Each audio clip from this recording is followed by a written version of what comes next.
Hola, en este video vamos a empezar a hablar más bien del modelo ISLM-PC. Entonces, verán, el modelo va a tener tres relaciones. Ya dirán cuáles, por lo menos las dos primeras, ISLM, que son las que ya hemos visto varias veces. Y PC acá se refiere a curva de Phillips, Phillips Curve en inglés, ¿no? Entonces, ISLM-PC. Entonces, el modelo es como otra versión que nos permite escribir un poco lo que ocurre en el medio plazo. Habíamos visto el modelo ASAD hace unos videos atrás, ¿no? Que ya nos servía para escribir el medio plazo. La diferencia entre este modelo que vamos a ver y el modelo ASAD, la gran diferencia tiene que ver con el comportamiento del nivel de precio, ¿no? Y en particular la manera de cómo se van a formar las anticipaciones. Entonces, no sé si acuerdan cuando vimos el modelo ASAD, perdón, habíamos visto que la regla de anticipaciones era la siguiente, ¿no? Esto fue en ASAD. Es decir, que el nivel de precio anticipado para el periodo corriente era el nivel que se observaba al periodo anterior. ¿Ok? En la versión del modelo ISLM-PC se reemplaza este supuesto por un supuesto sobre la inflación anticipada. ¿Ok? Es decir, que la inflación que se anticipa para el periodo T va a ser la inflación que se observó en el periodo anterior. ¿Okay?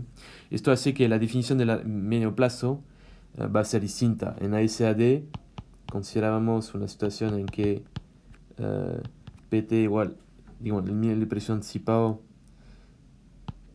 era igual al nivel de precio observado, y ahora tendremos que considerar una versión en que es la inflación que es igual. Entonces, ambos modelos tienen muchas cosas en común.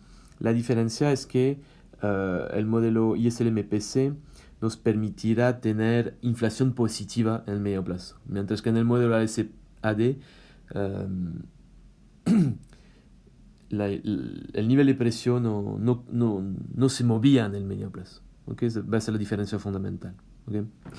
Y una ventaja de este modelo, verán, es que podremos hablar de lo que se llaman las espilares deflacionarias, es decir, situaciones en las cuales va cayendo la demanda agregada.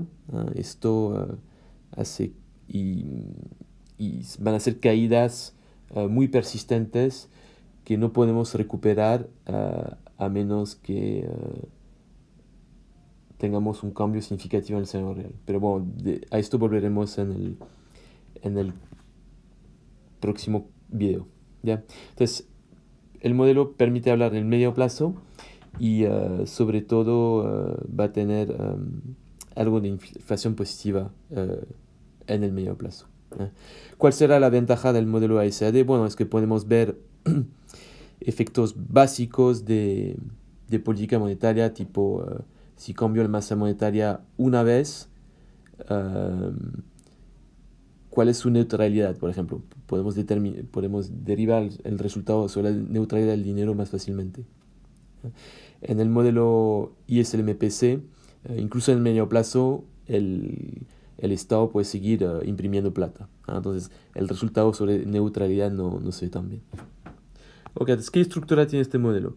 Okay, acá les he puesto en gráfico y en ecuaciones las principales relaciones. El gráfico de arriba es el gráfico de ISLM que ya conocen. Entonces, tenemos la curva IS decreciente, que se viene determinada por la relación tradicional. Y después tenemos una LM. Fíjense, la LM es horizontal.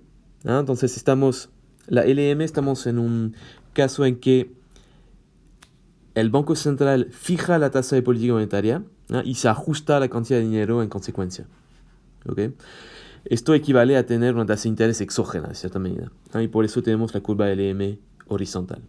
Para saber más al respecto, pueden volver al video anterior donde hablamos de la LM horizontal. Esto es el gráfico de arriba, entonces la curva ISLM. Y abajo, ¿qué vamos a tener? Vamos a tener la curva de Phillips.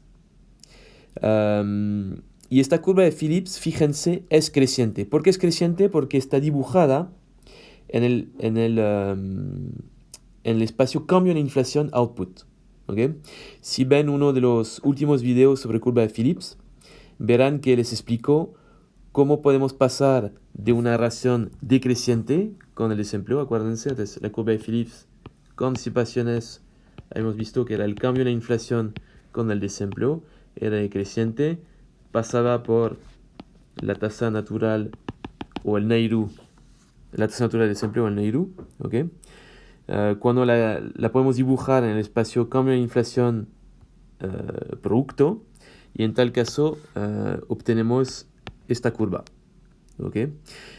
Nótense que la anticipación de inflación es la inflación observada en el periodo anterior. Por eso en el eje de las I's aparece el cambio en la inflación, que es la diferencia entre la inflación realizada en T y lo que anticipábamos, que es la inflación que se observa en el periodo anterior. ¿Okay? La curva de Phillips pasa por este punto donde el cambio en la inflación es cero y la producción está en su nivel natural. ¿Okay? Entonces, IN es el nivel natural de la producción. En algunos libros verán que lo pueden llamar output potencial. Output potencial. Y entonces, bueno, la curva de Phillips pasa por este punto. Ven que acá, en lo que estamos dibujando, el equilibrio no está en este punto, está en este otro. Entonces tenemos más output que el output potencial. Y esto va generando un aumento en la inflación. ¿Okay? ¿Por qué podría ocurrir esto? Por ejemplo, porque la curva IS está muy a la derecha. Quizá estaba en este punto, en el medio plazo. Y si el gobierno generó gasto del gobierno y se desplazó la IS hacia la derecha, eso hizo subir el output, pero también generó un poco de inflación. ¿Okay? Entonces, este es el modelo ISLMPC, digamos su estructura básica. Lo que haremos en el próximo video será ver estadísticas comparativas y cómo va a operar la dinámica.